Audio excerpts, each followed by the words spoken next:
نکالنا چاہیے۔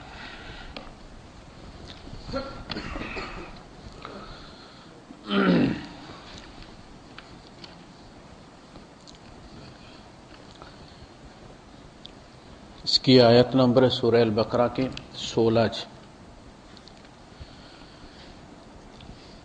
احمدہ وصلی علی رسولہ الکریم اما بعد فاعوذ باللہ السمیع العلیم من الشیطان الرجیم بسم اللہ الرحمن الرحیم أولئك الذين اشتروا الضلالة بالهدى فما ربحت تجارتهم وما كانوا مهتدين صدق الله العظيم رب اشرح لي صدري ويسر لي أمري واحلل عقدة من لساني يفقهوا قولي آمين يا رب العالمين۔ پچھلے ہفتے کو ہم نے درس یہاں چھوڑ دیا تھا اس آیت پر، اس لیے کہ یہ بڑی اہم آیت ہے۔ اس میں ہماری پوری انسانی زندگی کا احاطہ کر لیا گیا اس آیت کے اندر۔ ہم دنیا میں تجارت کے لیے آئے، اس لیے فرمایا یا ایھا الذین آمنوا هل ادلکم علی تجارت، تم تجارت کرنے گئے ہو تو میں تمہیں ایسی تجارت نہ بتاؤں تنجیکم من عذاب علیم، جو تمہیں عذاب علیم سے بچا کر لے جائے۔ تؤمنون باللہ ورسولہ وتجاہدون فی سبیل اللہ باموالکم وانفسکم، یہ سورہ الصف۔ تجارہ لفظ تجارت میں لازماً کوئی چیز آپ کو دینی ہے، اگر آپ نے کچھ لینا ہے تو کچھ دینا بھی پڑے گا آپ کو۔ آپ نیکی کمائیں یا بدی کمائیں، اس کے بدلے میں آپ ٹائم دیتے ہیں۔ جو انسان کے پاس متاع ہے، جو دے کر اسے بھیجا گیا نقد، وہ وقت۔ اسی لیے اللہ پاک نے آخرت کا منظر ایک چھوٹی سی سورت میں پورا کر دیا، والعصر ان الانسان لفی خسر۔ تیزی سے گزرتا ہوا یہ وقت گواہ ہے کہ انسانیت خسارے سے دوچار ہے۔ ایک بچہ پڑھتا نہیں ہے، ہوم ورک نہیں کرتا، کتاب نہیں کھولتا، آپ دیکھ رہے ہیں وہ کھیل رہا ہے تو اس کا وقت گواہ، آپ دیکھ رہے ہیں، آپ نے نتیجہ اس کے وقت سے دیکھ لی کہ یہ پاس نہیں ہوگا۔ انسان جو وقت گزارتا ہے وہ وقت اس کا گواہ ہے کہ یہ خسارے سے دوچار ہونے والا ہے۔ یہ ہے اصل چیز۔ تو آپ وقت دیتے ہیں، اس کے نتیجے میں 8 گھنٹے ڈیوٹی دی، آپ نے 12 گھنٹے ڈیوٹی دی، اس کے بدلے میں آپ کو کسی کو کم کسی کو زیادہ پیسہ ملتا ہے۔ پھر وہ پیسہ آپ جہاں جاتے ہیں وہ دیتے ہیں، اس کے بدلے میں کوئی چیز لیتے ہیں۔ آپ کرائے والے کو دیتے ہیں، مکان مل جاتا ہے آپ کو، کرائے پہ رہنا شروع ہو جاتے ہیں۔ ٹیکسی والے کو دیتے ہیں، آپ ٹیکسی میں بیٹھتے ہیں۔ تو اصلاً کچھ دیتے ہیں اور کچھ لیتے ہیں آپ۔ یہاں یعنی ہمیں یہ کہا گیا کہ یہ وقت ہے اور تمہیں اختیار ہے، تمہارا ارادہ، جو ارادہ تم کرو گے، جتنی عمر تمہیں اللہ پاک نے دی ہے اس عمر میں تمہارے ارادے جو ہے وہ جب تک میرے ارادے سے نہ ٹکرائیں تب تک پورے ہوتے رہیں۔ اب مسجد میں آنا ہے آپ نے، یا ہوٹل پہ جا کے بیٹھنا ہے، کوئی میچ دیکھنا ہے، کوئی فلم دیکھنی ہے، یہ آپ کی اپنی سواب۔ میرے پاس جب آؤ گے پھر میں وقت کا حساب لوں گا کہ یہ تم نے کہاں خرچ کی۔ دنیا میں کوئی حساب نہیں، تمہاری مرضی۔ چونکہ انسان دیکھتا ہے اس کو گرفت کوئی نہیں ہے، کوئی پوچھنے والا نہیں ہے، لہذا پھر وہ بڑا ایزی ہو کے اس کو گزارتا ہے۔ یہاں فرمایا کہ اولئک الذین اشتروا الضلالہ، یہ وہ لوگ ہیں جنہوں نے اشترا خریدا ہے، خریدا تو کچھ دیا بھی ہے، کوئی قیمت دی ہے نا اس کی۔ اشترا الضلالہ، خریدی ہے ضلالت، گمراہی، کس چیز کے بدلے میں؟ بالہدی، ہدایت دی ہے، یعنی یا تو وہ اس سے کوئی ہدایت والا کام کر سکتا تھا یا برا کام کر سکتا، تو اس وقت کو اس نے، اس سوچ کو، اس ذہنی صلاحیت کو اس نے خرچ یہ کیا کہ نہیں جی ہمیں یہ آپ ہدایت اپنے پاس رکھیں، ہمیں گمراہی کافی ہے۔ ٹھیک، اسی طرح آپ سورہ بقرہ میں آگے چل کے دیکھیں گے دوسرے پارے میں کہ وہاں اللہ پاک نے اس کو اور انداز میں بیان کیا۔ اشتروا الضلالۃ بالہدی والعذاب بالمغفرہ، یہ وہ لوگ ہیں جنہوں نے خریدی ہے گمراہی دے کر ہدایت اور عذاب دے کر مغفرت۔ یعنی اتنا کریم رب ہے، اتنا کریم رب ہے، اور انہوں نے اس کو بھی ناراض کر لیا۔ یعنی سب سے مشکل کام جو ہے وہ اللہ کو ناراض کرنا ہے۔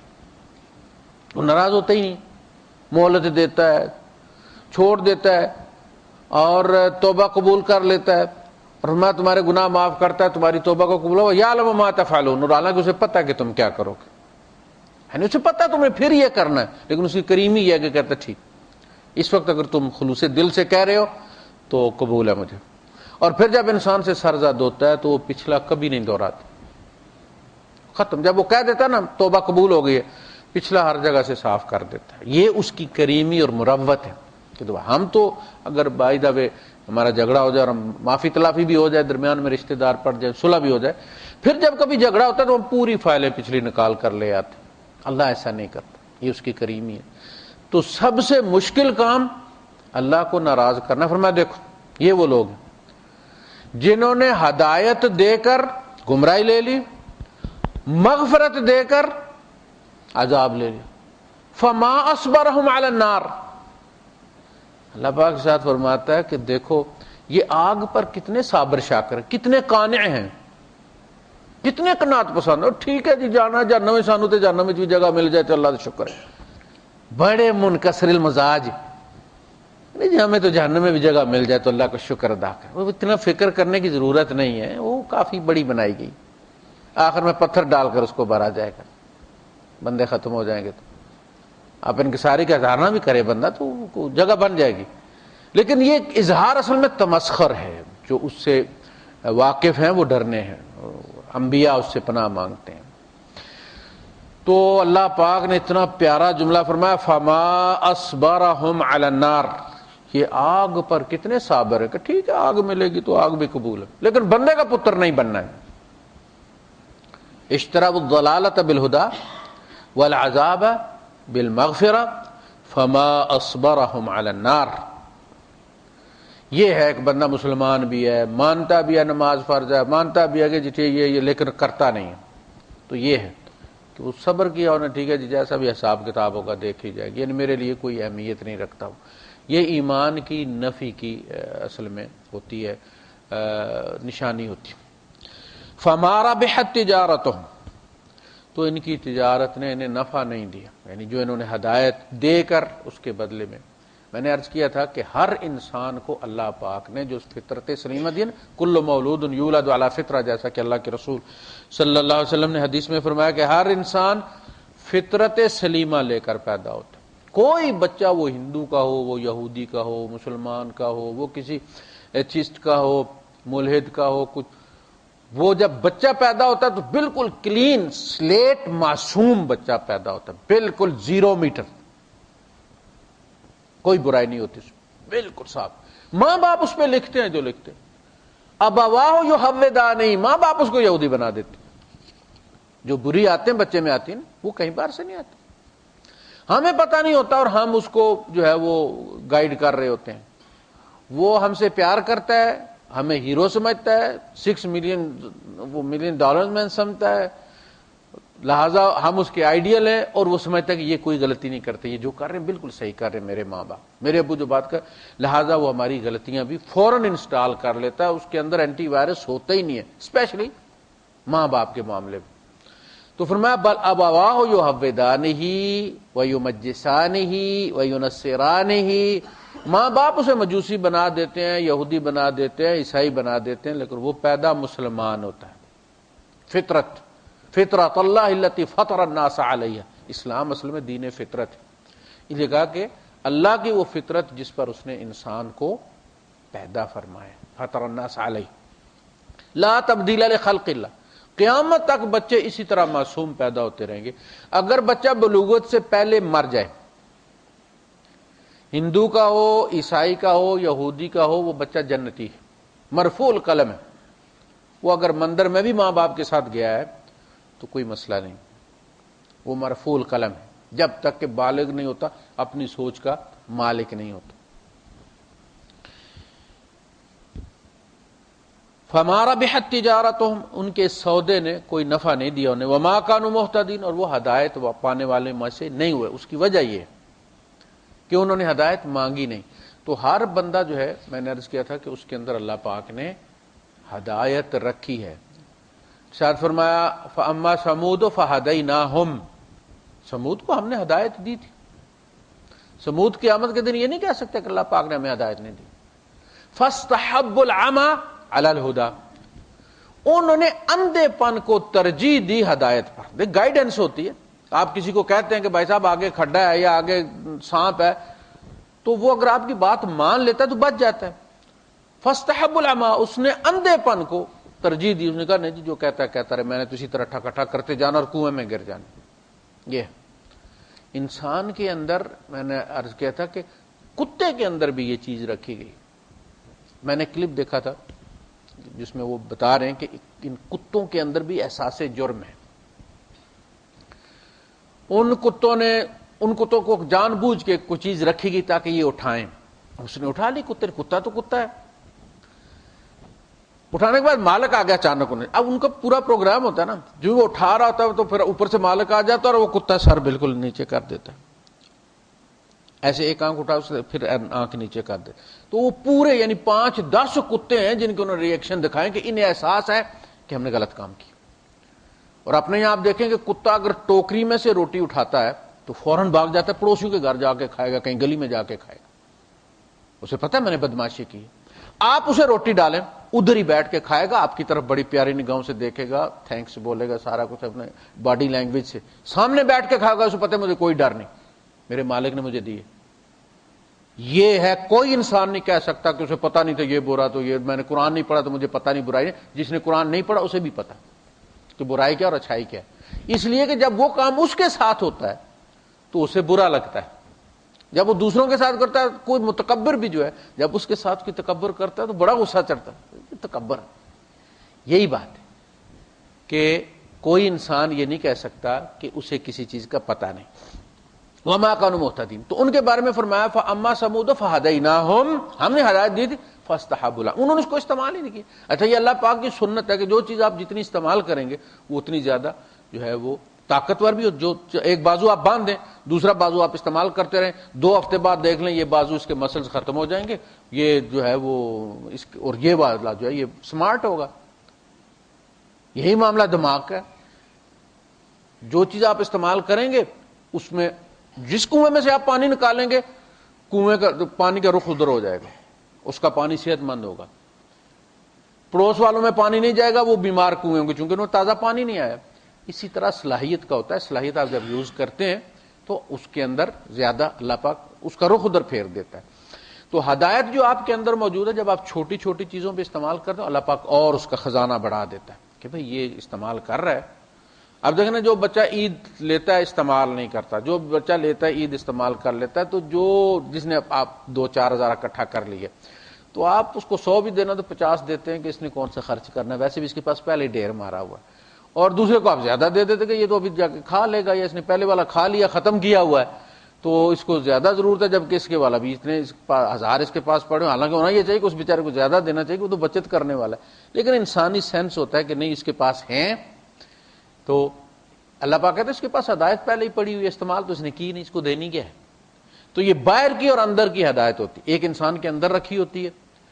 ہمارے یہاں جو بین الاقوامی ادارے نا وہ جو ڈیولپمنٹ میں مدد کرتے ہیں اسپتال بنانے میں اور پانی کی اسکیموں میں، تو وہ کہتے ہیں جی اس گاؤں والے لوگ جو ہے وہ 50% وہ کریں 50% ہم کریں گے. ایون کہ وہ کہتے ہیں جی آپ 30% کریں 70% ہم کریں، لیکن ان کی شرط یہ ہوتی ہے کہ اپنے والا پہلے 30% آپ خرچ کریں گے، اس کے بعد ہمارے والے چیک جو ہے وہ کیش ہوں گے.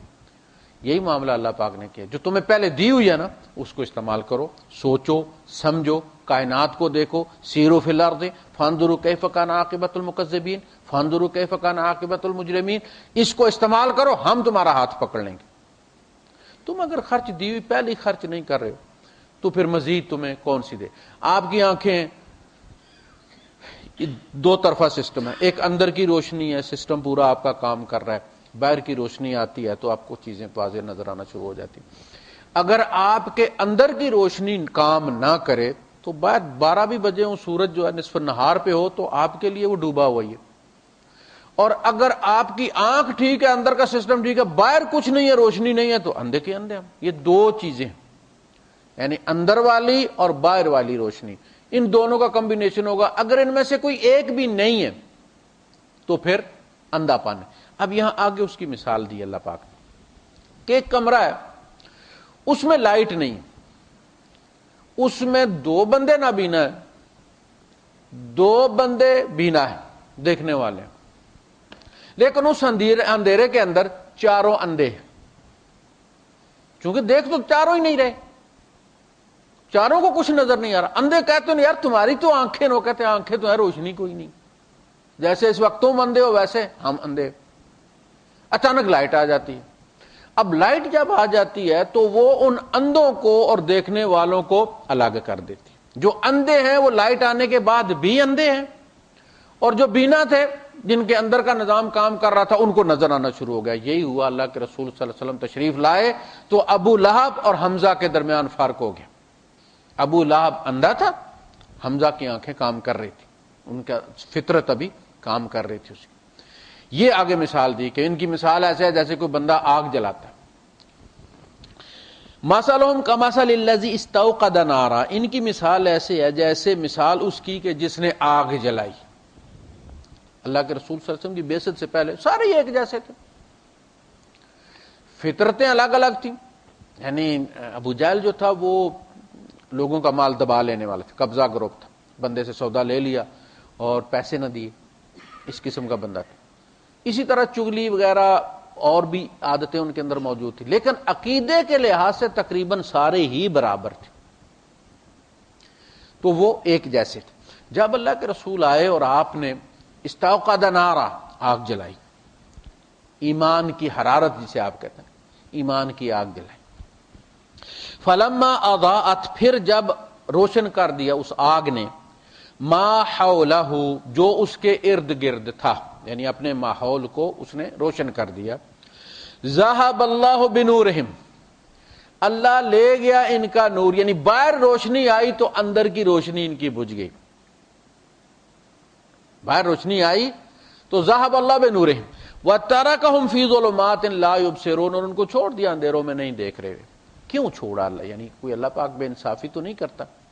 میں نے عرض کیا کہ اللہ پاک نے جب فیصلہ کیا کہ انڈوں کے اندر آکسیجن کا بلبلہ رکھنا ہے تو اس نے اس کے علم کے باوجود کہ یہ آملیٹ بن جانا ہے اس کا، اسے پتہ ہے کس نے کھانا، مور لگی ہوتی ہے ہماری ہر چیز پہ، آپ کی ایک سیب پہ مور لگی ہوئی ہے۔ سپر مارکیٹ ہے، ہزاروں آدمی آتے ہیں، اٹھاتے ہیں اس سیب کو رکھ دیتے ہیں، ادھر سے اٹھاتے ہیں اوپر رکھ دیتے ہیں، اوپر سے اٹھاتے ہیں نیچے رکھ دیتے ہیں، اس پہ فرشتہ لگا ہوا ہے کہ کوئی لے کر نہ جائے، یہ قاری حنیف آئے گا درس دینے کے بعد تو اس نے یہاں سے اٹھانا، یہ اس کے مقدر میں۔ آپ اندازہ کریں آپ کتنی وی آئی پی شخصیت ہے، ہمیں اپنی قدر خود نہیں۔ وہ جو اقبال نے کہا نا کہ تو اگر میرا نہیں بنتا نہ بن، اپنا تو بننا، اپنی تو قدر پہچان، کہ اللہ پاک نے تیری جو چیز ہے، تیرے نام کا جو دودھ ہے، جو چائے ہے، تیرا ارادہ بھی نہیں ہوتا، تو رستے میں کہتا کہ یار رک جاتے ہیں اس ہوٹل پہ چائے پی لیتے، وہ پہلے سے وہاں بندوبست، بندہ تیار تھا کہ بھائی کہاں سے اٹھایا، انڈیا سے اس کو ویزا دے کے لایا ملباری کو کہ ابھی وہ بندہ آئے گا اور اس کو تم نے چائے پلانی ہے، بھائی کب سے ارانج ہوا۔ اسی لیے اللہ کے رسول صلی اللہ علیہ وسلم کی ایک دعا ہے کہ اللہ تو اس بندے کو جس کو نعمت دینی ہے اس کے پیدا ہونے سے پہلے نعمت کا بندوبست کر دیتا۔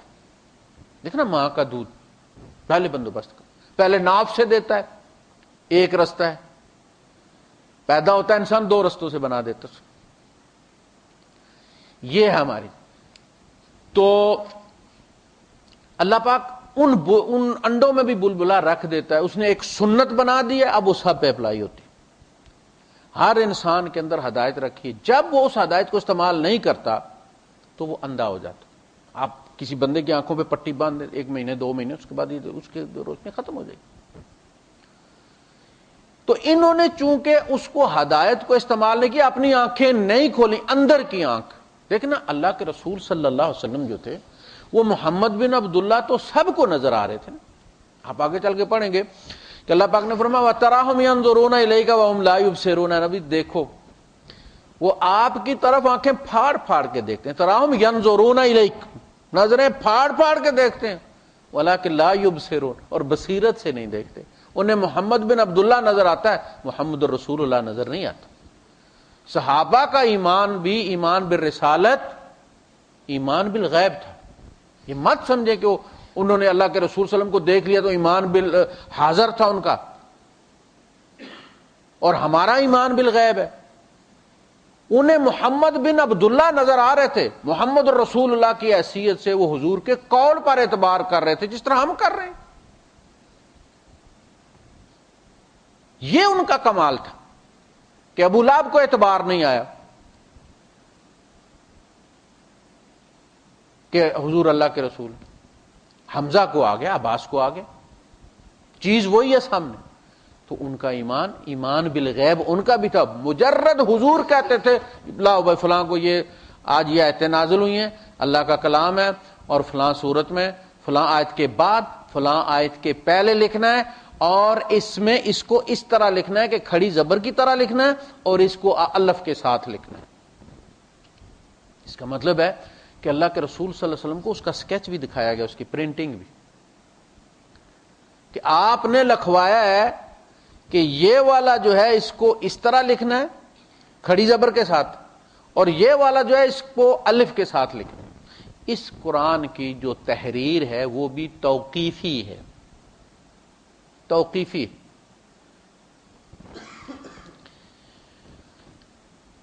سم بکم عمی فہم لا یرجعون، سارے رستے ہدایت کے بند ہیں، تو یہ پلٹ کر کیسے آئیں گے؟ ایک بندہ غلط رستے پہ چلا گیا تو وہ سنتا ہے تو کوئی اسے آواز دے گا کہ بھائی آگے مت جاؤ، آگے پولیس کھڑی، آگے گولیاں چل رہی ہیں، آگے کرفیو لگا ہوا، رک جاتا ہو. علم کسی نے دیا نا اس کو، اس علم پہ اس نے اعتبار کیا، رک گیا. بکمن، اگر وہ گنگا نہیں ہے تو کسی سے پوچھ سکتا ہے کہ بھائی صاحب میں نے فلاں جگہ جانا ہے. اگر گنگا ہے تو پھر کیسے پوچھ؟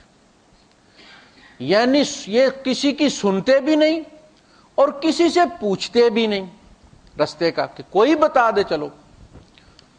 لہذا اور آنکھوں کے بارے میں فرمایا کہ ان کی آنکھوں پر پردے پڑے ہوئے، وہ پہلے اللہ پاک نے یہاں بیان کر دیا. وَعَلَىٰ أَبْصَارِهِمْ غِشَاوَةٌ، اور ان کی آنکھوں پر پردے، غشی اصل میں دماغ پر جو پردہ پڑ جاتا ہے وہ اس کو کہتے ہیں غشاوہ، پردے پڑے. او کصیب، صیب بارش کا جیسے مثال ہے، او کصیب یا جیسے بارش کی مثال، من السماء آسمان میں سے، فیہ ظلمات، اس میں اندھیرے بھی ہوتے ہیں. جب بادل آتا ہے آپ کو پتہ ہے گھنے بادل ہوتے ہیں کالے سے تو اندھیرا پھیل جاتا ہے. ورعد وبرق، اب گرج ہوتی ہے بادلوں کی، گڑ گڑ گڑ گڑ گڑ گڑ، کلیجے دہل جاتے، اور برق بجلی کی چمک ادھر سے ادھر. یجعلون اصابعهم فی آذانهم من الصواعق حذر الموت، یہ اس کشمکش کی داستان ہے، اس کا ایک سکیچ اللہ پاک نے بیان کیا جو اس وقت مکے میں چل رہی تھی. گلگلہ جب رسول تشریف لاتا ہے، کوئی بات کرتا ہے نئی جو آباء و اجداد میں بھی نہیں تھی، اور اس کا فتویٰ اس کے اپنے آباء و اجداد پر ہی لگ جاتا ہے. ابو لہب ایمان لانے لگا تھا تو اس کو جا کے ابو جہل نے کہا کہ دیکھو تم اس سے پوچھو تو صحیح اپنے بھتیجے سے کہ تمہارے باپ کا کیا بنا ہے، یعنی حضور کے دادا کا. تو ابو لہب نے کہا کہ میں ایمان تو ایسے چوکھٹ پکڑ کے کھڑا ہے حضور کے گھر کی اور کہتا ہے کہ میں ایمان لانے کے لیے تیار ہوں، مگر یہ بتاؤ کہ میرا باپ کہاں ہے. تو آپ نے جہاں سارے مشرک ہوں گے وہیں ہوں گے. اس نے کہا پھر جہاں میرا باپ گیا میں نے وہیں جانا ہے، پھر میں بھی آگ میں جانے کے لیے.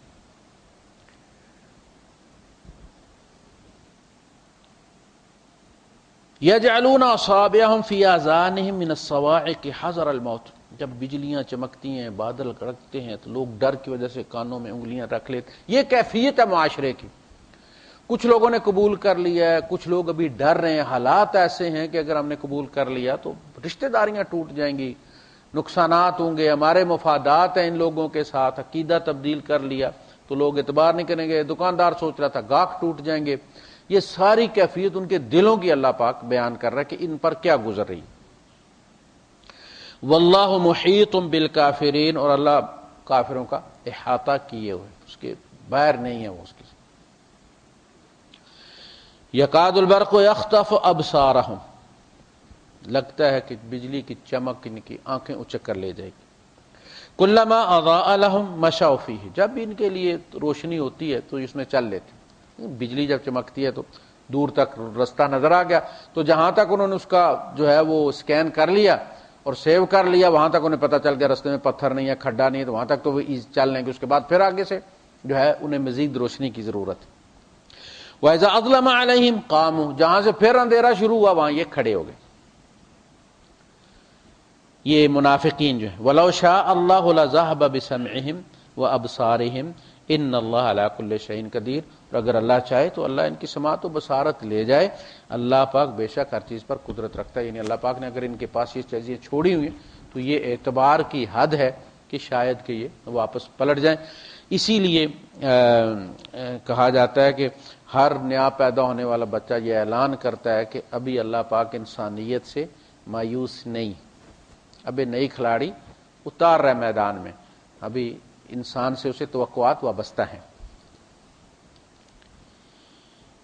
یا ایھا الناس اعبدوا ربکم، اے لوگو، یہ جو اے لوگو ہے مختلف صورتوں میں آپ کو نظر آئے گا۔ عام طور پہ جب اللہ پاک حکم دیتے ہیں نا کسی عبادت کا یا کسی حرام چیز سے روکنے کا، تو اس میں اہل ایمان کو مخاطب کرتے ہیں۔ یا ایھا الذین آمنوا لا تاکلوا الربا ولا تقربوا، اور قریب مت جاؤ، اس قسم کی چیزیں وہ اہل ایمان کو خطاب کرتے ہیں۔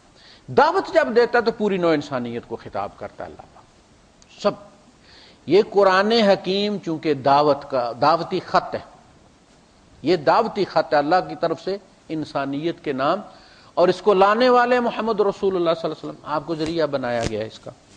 اس میں 400-450 کے لگ بھگ آیات ہیں جس میں مسلمانوں کو احکامات دیے گئے ہیں، باقی جن میں اللہ کے وجود کے دلائل دیے گئے ہیں، کائنات کو اللہ کی ملکیت ثابت کرنے کے لیے جو دلائل دیے گئے ہیں، اور انسان کو پیدا کرنے کے جو دلائل دیے گئے ہیں ان کا مقصد کیا ہے، وہ تمام انسانوں کے لیے برابر ہیں۔ یعنی 450 آیات کو آپ چھوڑ دیں، 6236 آیات میں سے 450 آیات کو آپ الگ رکھ دیں جن میں مسلمانوں کو حکم دیا گیا براہ راست، اس میں مخاطب غیر مسلم نہیں ہے، باقی سارے کا سارا قرآن غیر مسلموں کے لیے بھی ہے، اور ہم ہیں قبضہ گروپ 450 آیتوں کی وجہ سے۔ یہ جو بڑے جاگیردار ہوتے ہیں نا، یہ کیا کرتے ہیں، یہ ایک 10 کنال 12 کنال 20 کنال کا ایک رقبہ ہے، وہ ان میں سے کسی ایک غریب شریک کو توڑ لیں گے، چاہے دھمکی دیں یا غریب ہے تو پیسے تھوڑے سے زیادہ دے دیں، یہ تو اپنے حصے کی 2 کنال بیچ دے۔ کہتے بھائی وہ باقی بھی 9 شراکت دار ہیں، سب کی 2-2 کنال ہے، یہ 20 کنال زمین ہے، تو میں کہ تم بیچ دو بس۔ وہ 2 کنال اس سے خریدتے، ٹریکٹر ساری پر پھیر لیتے۔ بدماش ہے نا، کون پوچھتا اس، تھانے میں اس کی چلتی ہے، پیسہ اس کے پاس ہے، مقدمے وہ لڑ سکتے، بس اسے پاؤں رکھنے کی جگہ چاہیے کہ اس کا حصہ اس ٹھلے کے اندر یا اس خسرے کے اندر اس کا نام آ جائے۔ جو ہی نام آتا ہے وہ پورے پر ٹریکٹر پھیر دیتا ہے، 2-4 گن والے ادھر کھڑے ہوتے ہیں، 2-4 گن والے ادھر کھڑے ہوتے ہیں، اور وہ جو باقی 9 بندے ہوتے ہیں وہ بیچارے جا کے اونے پونے داموں میں باقی کی 18 کنال اس کو بیچ دیتے ہیں۔ پتہ ہے اسے چھڑا نہیں سکتے جو بھی پیسہ مل رہا ہوتا۔ ہم مسلمانوں نے کیا اس قرآن کے ساتھ یہ ہماری گنڈا گردی، یہ ہماری کتاب ہے، اس کو خبردار کوئی ہاتھ لگائے، کسی نے ہاتھ لگا دیا تو توہین کر دیا اس کتاب کی۔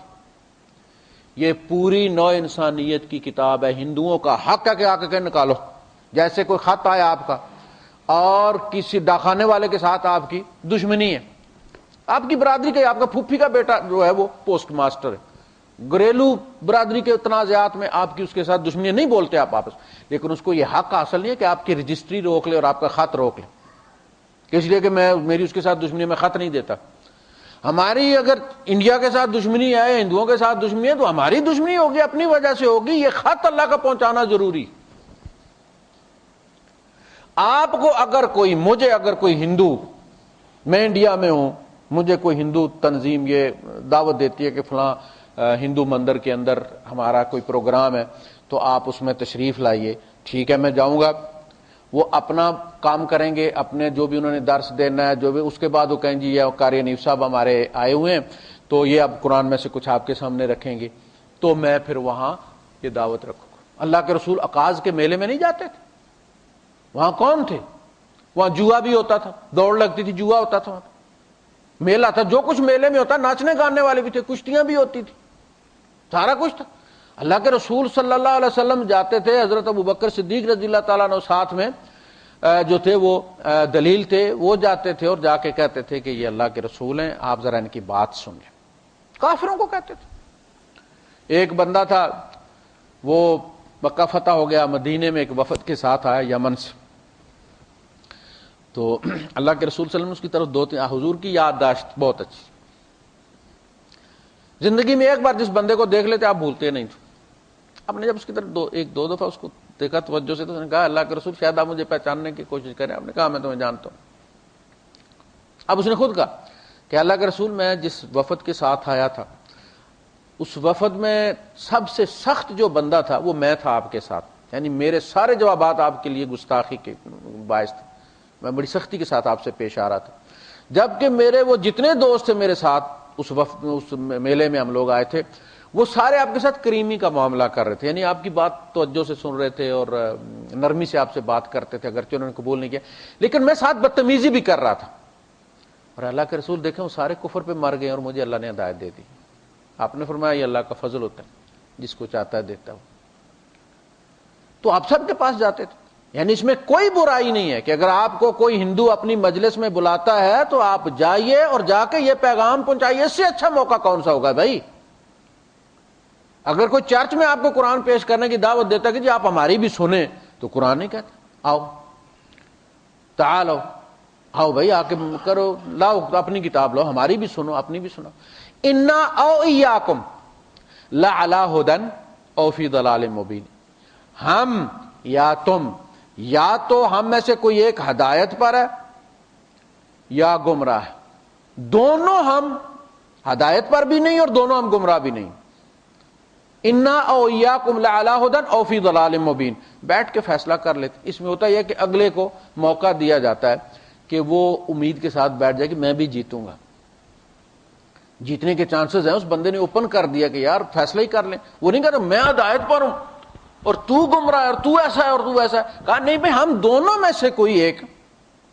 یہ دیکھیں تبلیغ کی ترتیب جو ہے جب تک آپ سیکھیں گے نہیں وہ بات بنتی نہیں ہے. اللہ پاک نے سمجھایا کہ آپ یہ کہیں ان سے, قل, آپ ان سے کہیں کہ ہم یا تم میں سے کوئی ایک ہدایت پر, بیٹھو اور بیٹھ کے فیصلہ کر. اب اسلام کو اپنے پیغام اور اپنے دلائل پر اتنا یقین ہے کہ جب یہ بیٹھے گا تو ہار جائے گا. اچھا, اس میں اللہ پاک یہ کہتا ہے کہ قل لا تسألون عما اجرمنا, تم سے نہیں, ہم مجرم ہیں, ہم جو کر رہے ہیں غلط, تم سے نہیں پوچھا جائے گا ان کے بارے میں عما اجرمنا, جو ہم جرم کر رہے ہیں, ولا نسأل عما تعملون, اور نہ ہم سے پوچھا جائے گا جو تم کرتے ہو. تعملون تجرمون نہیں ہے, جرم کو ان کی طرف منسوب نہیں کیا گیا. یہ حکمت کا تقاضا ہے کہ اگر ہم مجرم ہیں یار تو تم سے تو نہیں پوچھا جائے گا, نہ ہم سے پوچھا جائے گا تم کیا کرتے ہو, یہ نہیں کہا جو تم جرم کرتے ہو. تو آپ جائیں ان کی, اگر وہ بائبل سناتے ہیں جی بسم اللہ سنیں, اس کے بعد اپنا کلام رکھ. یا بائبل ہم سے پہلے نازل ہو چکی ہے نا, اب بائبل کا قصور تو نہیں ہے, نازل کرنے نازل کر آپ سن لیں, کیا حرج ہے. لیکن بدلے میں وہ آپ کی سننے پر تیار ہوں تو پھر, اگر وہ مجرد اپنی سنانا چاہتے ہیں تو نہیں. بھائی صاحب آپ دعوت دینے ہیں تو آپ کہیں کہ بھائی صاحب میں پھر آپ کی بات کے بعد میں تھوڑی سی اپنی بات بھی رکھوں, مجھے بھی آپ 10-15 منٹ دیں گے, ٹھیک پیش کر دیں آپ توحید اپنی ان کی ٹرینٹی کے سامنے. تو اس میں کوئی حرج نہیں ہے, یہ ان تک پہنچنا چاہیے. وہ ایک خاتون تھی ڈاکٹر بی جے پی کی, جو مسلمان ہوئی, تو پھر مسلمانوں نے بڑا اس کا اکرام کیا. مسلمان آپس میں ایک دوسرے کا اکرام نہیں کرتے, مارتے ہیں, لیکن نئے مسلمان ہونے والوں کو خوب کندھے پہ چڑھاتے ہیں. تو اس کی دعوتیں کی مسلمانوں نے. تو اس نے کہا کہ اگر قیامت کے دن مجھے اللہ پاک نے پوچھا نا کہ تم دیر سے مسلمان کیوں ہوئی ہو, تو میں کہوں گی کہ اللہ پاک انہوں نے قرآن مجھے دیر سے دیا ہے, یہ ان سے پوچھ, میرے پاس تو جب آیا تو میں ہو گئی ہوں. تو آپ پیش کریں, یہ ان کی کتاب ہے اور ہماری ذمہ داری ہے ان تک پہنچانا کسی طریقے سے. وَلَوْ شَاءَ اللَّهُ لَذَهَبَ بِسَمْعِهِمْ وَأَبْصَارِهِمْ إِنَّ اللَّهَ عَلَى كُلِّ شَيْءٍ قَدِيرٌ يَا أَيُّهَا النَّاسُ اعْبُدُوا, بندگی کرو اپنے رب کی, الذی خلقکم, جس نے تمہیں پیدا کیا. کوئی بندہ یہ نہیں کہہ سکتا کہ مجھے کسی اور نے پیدا کیا, سب کا خالق ایک ہے. اس کی وجہ یہ ہے کہ سارے ہم ایک جیسے ہیں، وہی دو گردے ہیں، دو آنکھیں ہیں، ناک اسی جگہ لگی ہوئی ہے. ایسا نہیں کہ کوئی نیا خدا ہے جس نے کسی کی ناک ماتھے پہ لگا دیا، پتہ چلے کہ جی یہ دوسرے انسان پیدا، یہ دوسری کمپنی ہے جی، کیا والے ہیں. یہ ایک ہی خدا ہے سب کا، وہی گردے ہیں، وہی مٹیریل ہے پیدائش کا. ایسے نہیں کچھ چاہے دوسرے گاڈ نے اس کو سونے چاندی سے پیدا کرنا شروع کر دیا، کوئی نیا مٹیریل اس نے انٹروڈیوس کروا دیا. سارے اسی نطفے سے بن رہے ہیں، سارے اسی ترتیب سے بن رہے ہیں، اسی ترتیب سے پیدا ہو رہے، اسی ترتیب سے مر رہے ہیں.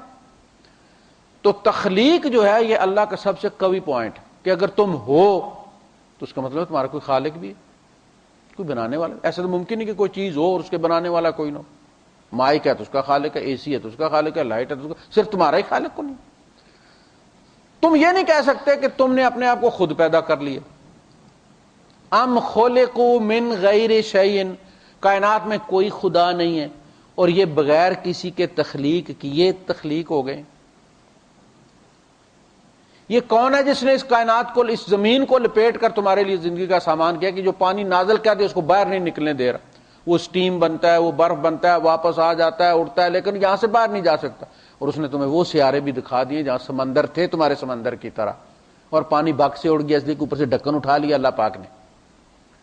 اور جب اللہ پاک دھمکی دیتا ہے اس سورہ ملک کے اندر آخر میں جا کے کہ اگر ہم اس پانی کو لے جائیں تو یہ پانی پھر میٹھا پانی کہاں سے آئے گا تمہارے لیے. روزے میں، گرمی کا روزہ ہو 14 15 16 گھنٹے کا اور شدید پیاس لگی ہوئی اور وہ صورت آپ پڑھیں اور اس میں دھمکی سامنے آئے کہ اگر ہم لے جائیں یہ پانی تو تم کیا کرو. کون ہے خدا جو لے کر آئے گا بماء معین؟ تو تم اس خدا کا شکر ادا نہیں کرتے.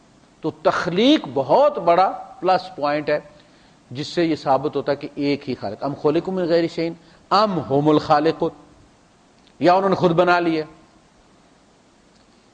اپنے آپ کو کسی نے خود بنایا. میں نے گردے پھر سینے شروع کر دیے، میں نے فلاں، ہمیں تو پتہ بھی نہیں ہوتا. اس کا مطلب ہمیں کسی نے بنایا، اور پھر وہ مراحل بھی وہی گناتا ہے. والذین من قبلکم، تم سے پہلوں کو بھی اس نے بنایا تھا. یعنی فرعون بھی جو تھا وہ کہتا تھا میں اس کا نمائندہ ہوں، وہ خود خدائی کا دعویٰ نہیں کرتا تھا، وہ بھی کسی دیوتا کی پوجا کرتا تھا، وہ سورج کی پوجا کرتا تھا. آپ دیکھیں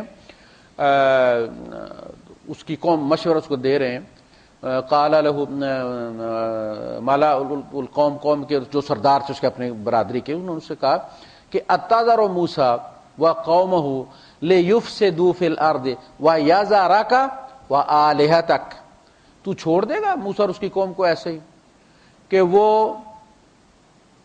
تجھے بھی چھوڑ دیں اور تیرے الہوں کو بھی چھوڑ دیں.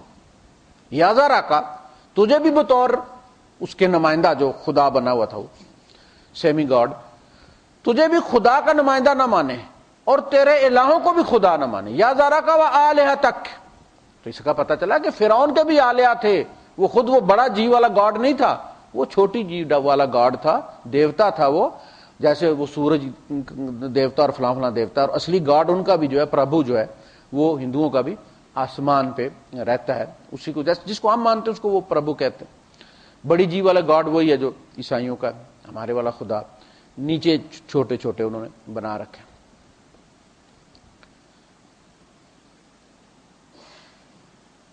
لعلکم تتقون، اس لیے کہ تم تقوی کی روش اختیار کرو، پرہیز کی. تتقون، تقوی وقایا آپ کو پتہ ہے کہتے ہیں پرہیز کو، اسی لیے متقی کہتے ہیں پرہیزگار، فارسی کا لفظ ہے یعنی پرہیز کرنے والا. کس سے پرہیز کرنے والا؟ اللہ کی حدیں توڑنے سے، اللہ کے قانون توڑنے سے بچنے والا، پرہیز کرنے والا.